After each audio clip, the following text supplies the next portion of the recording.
Welcome back. House Republicans hosting their own public hearing today to investigate the origins of COVID-19 after Democrats refused to hold a hearing. Joining me right now is Tennessee Congressman, member of the House Foreign Affairs and Armed Services Committees, Mark Green. Congressman, it's good to see you. Thanks very much for being here. Thanks, You're going to be part of this hearing today. I want to get your take on what we can expect, but let me ask you this. Why would Democrats refuse to participate in this? Do they not want to understand the origins of COVID-19?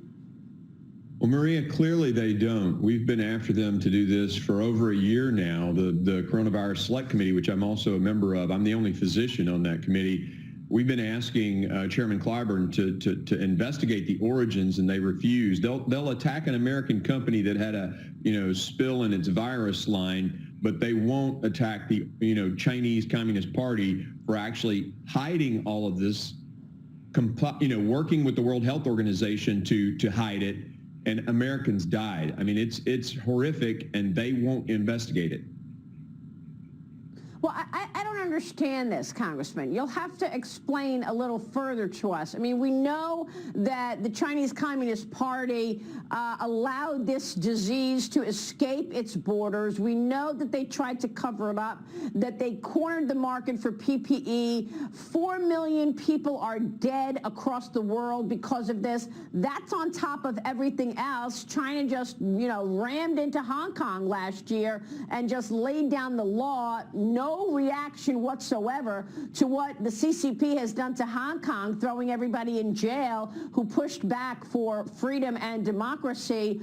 No reaction from the bullying in the South China Sea, from invading into India, fighting over the Himalayas. We're also worried about Taiwan.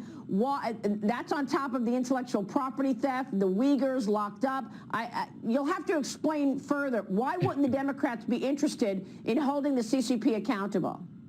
Well, it makes no sense to any of us. I mean, you read off a very good list. We had to just about beg them to include, and in fact, the Foreign Affairs Committee is considering a China bill this week. They took out the words national security threat from the bill that was originally written. They have this affinity for China that no one can explain. Perhaps it's the Confucian institutes that have been poisoning children in colleges in America that we on our side have been trying to get them gone. In Tennessee, we don't have Confucian institutes anymore, but in liberal states, they still exist. They're influencing our populace, and that kind of malign activity is perhaps why they don't want to take China on. I don't understand it. It makes no sense to me as an American, as a former soldier, as a physician. The fentanyl that's coming across our southern border is manufactured in China. It's the biggest,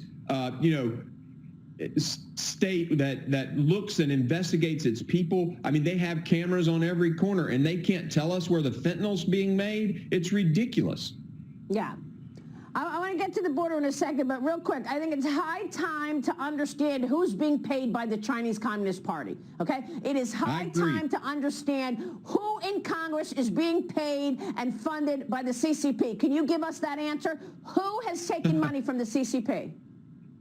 Well, I don't have that number. I can tell you that I haven't, and I'm sure most Republicans, probably no Republicans have. I mean, we want accountability with China. The fact that they don't raises a great question.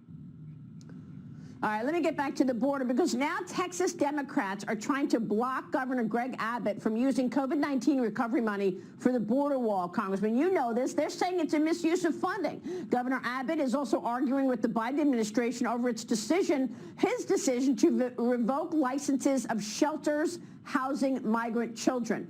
It all comes just one day before President Trump's big trip. He's going to visit to McAllen, Texas tomorrow. The state of Tennessee is facing controversy over housing migrant children. Tell me about your new legislation on this issue, and do you support Abbott's decisions? Absolutely support Governor Abbott's decision, and I really appreciate Governor DeSantis and Governor Kristi Noem coming in to support him as well. I mean, I guess President Biden has forgotten the oath to take care of the American people. Abbott certainly hasn't forgotten his oath to take care of the people of Texas. Fentanyl pouring across the southern border. many other, negative impacts of what's going on. And it's actually hurting the people who are actually coming across the border. And in Tennessee, they're flying unaccompanied children into our state, despite the fact that our governor said, no, we didn't want to accept those children. So I have a bill that would basically make those unaccompanied children stay in the hands of the Homeland Security Department, as opposed to what they're doing now is putting them under the Office of Refugee Resettlement. And by doing that, it allows them to put them into our state. By keeping them under the law enforcement, it actually protects the children and it keeps them from being able to sent into a state. The bill also requires that a governor give permission for those unaccompanied children to be sent to another state. What Biden's trying to do is create a border crisis all across America.